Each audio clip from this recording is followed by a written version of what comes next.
Veamos los otros dos tipos de herencias en Unreal, entre clases C++ y entre clases C++ y Blueprints. Vamos a crear dos proyectos con funcionalidades similares a las del primer ejemplo. Ya sabemos que desde que incluimos código C++ en Unreal empezamos a trabajar con macros para hacer las variables y funciones accesibles a los blueprints, algo que llevamos viendo desde comienzos del curso. Empezamos con un ejemplo de herencias entre dos clases C++.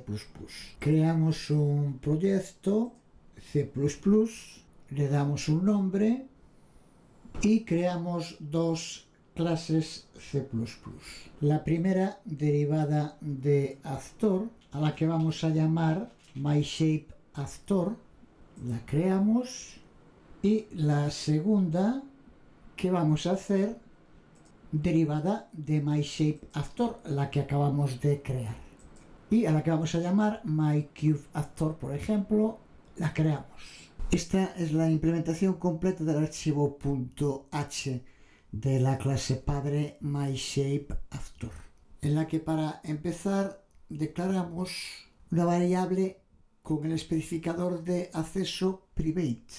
Recuerda que en código C++ esto significa que solo va a ser accesible desde su propia clase y por tanto no puede ser heredada por su clase hija.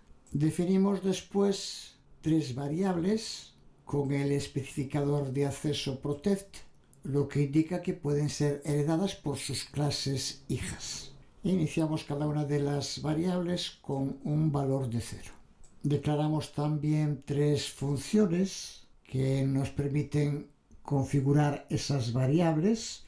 Al estar en el archivo h es solo la declaración, y tanto estas como el resto de las funciones las declaramos public, aunque recuerda que las funciones ya lo son de modo predeterminado, así que aquí, aunque elimináramos este public, el funcionamiento sería exactamente igual.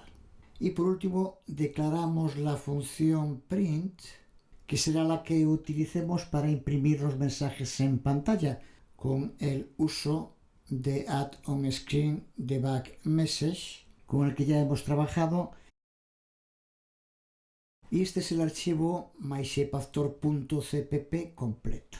Dentro del constructor incluimos un mensaje con fstring que mostramos con el uso de la función print, que es la que declaramos en el archivo .h. En el resto lo único que tiene es la implementación de las tres funciones. Si compilamos y vamos al editor, vemos cómo aparece el mensaje. Estamos en el editor, estamos en tiempo de compilación. Sin embargo, al no haberlo indicado dentro de ninguna parte del código que se ejecuta al jugar, vemos cómo no se muestra en tiempo de ejecución, en el runtime. Esto veremos que ahora en la clase hija va a ser distinto.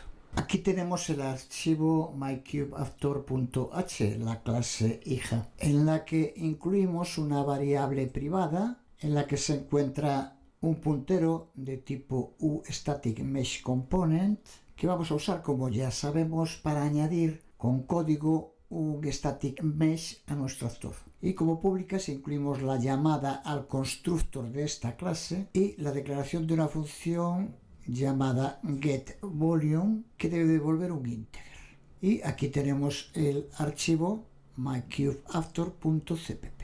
En su constructor empezamos por usar fObjectFinder para pasar la ruta al static mesh que aplicamos al actor con el uso de createDefaultSubObject, dándole unas dimensiones. Todo esto ya lo hemos visto y aquí lo que hacemos es convertir este componente en el raíz de nuestro actor. Además, inicializamos con un valor las variables que hereda de su clase padre y llamamos a la función getVolume, que es la que creamos en esta otra parte y que ya conocemos por la versión de Blueprint.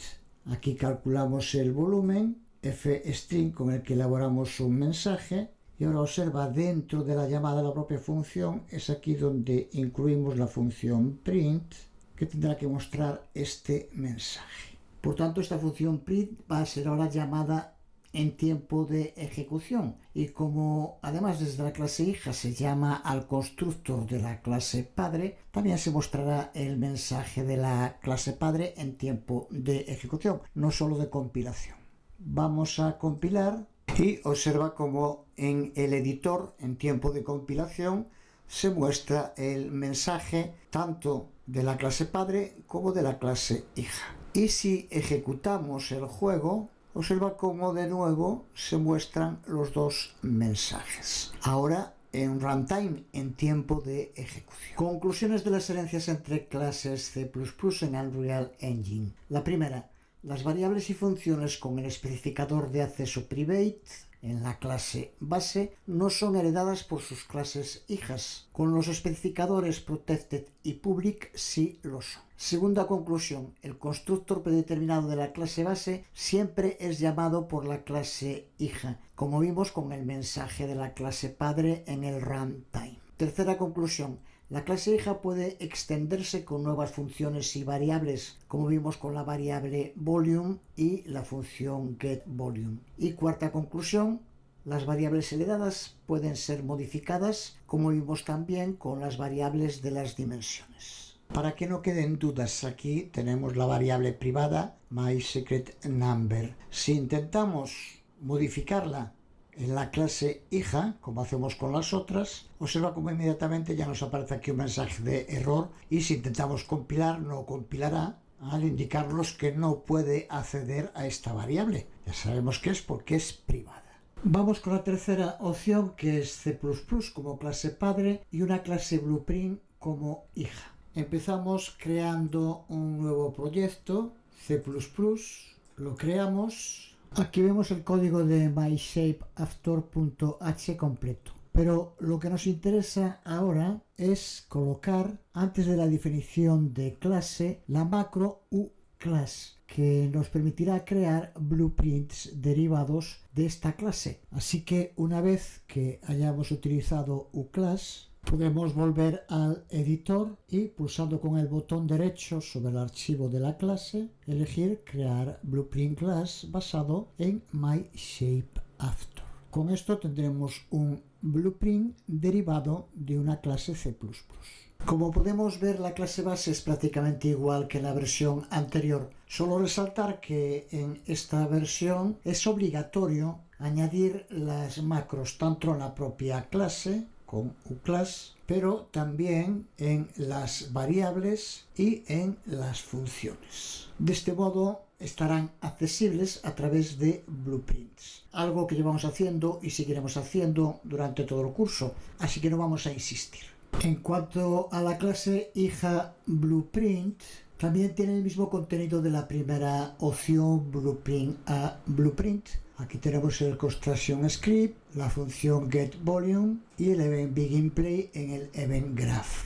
La única diferencia es que ahora esta clase Blueprint hereda de una clase C++, no de otra clase Blueprint, pero el contenido es exactamente el mismo, así que tampoco vamos a repetirnos. Solo indicar como conclusiones. La primera, que las variables y funciones no son accesibles a través de Blueprint, a no ser que lo indiquemos en la clase C++ a través de macros. Segunda conclusión, las variables heredadas se muestran en el editor de Unreal Engine 4, como aquí vemos, no así las funciones. Para acceder a las funciones tenemos que hacerlo directamente en el editor con el botón derecho y buscando la función en concreto. Aquí en C++ las incluimos dentro de una categoría llamada size, y aquí está setLength. Del mismo modo podríamos acceder a las otras. Y en tercer lugar, el constructor predeterminado de la clase base es llamado incluso aunque el construction script de la clase hija no lo muestre. Será llamado igual, como veremos al ejecutarlo, como se muestra el mensaje que incluimos en el constructor de la clase padre. Ejecutamos el juego y observa cómo se muestra el mensaje de la clase hijo, pero también el que aparece en el constructor de la clase base. Igual que en su momento hicimos con la memoria y cómo la gestiona C++, la razón de que hayamos visto en detalle el tema de las herencias es para poder entender en profundidad cómo usa el C++ de Unreal dos elementos fundamentales, los eventos y los delegados. Para eso debemos tener claro tanto las herencias como las funciones virtuales y el polimorfismo, temas a los que dedicaremos los dos próximos videotutoriales.